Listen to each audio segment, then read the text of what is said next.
Hi everybody and welcome back to the next HardReset video. Today I'm going to show you how you can easily connect your MARSHALL WOBURN III speaker with a cable with your PC or laptop or phone.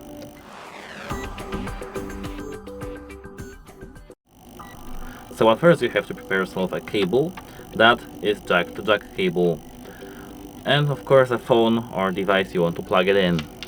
Here, when the one I have to prepare my cable. Here, as you can see, I do have this cable, and the first part of this cable we have to plug here until we hear a little click.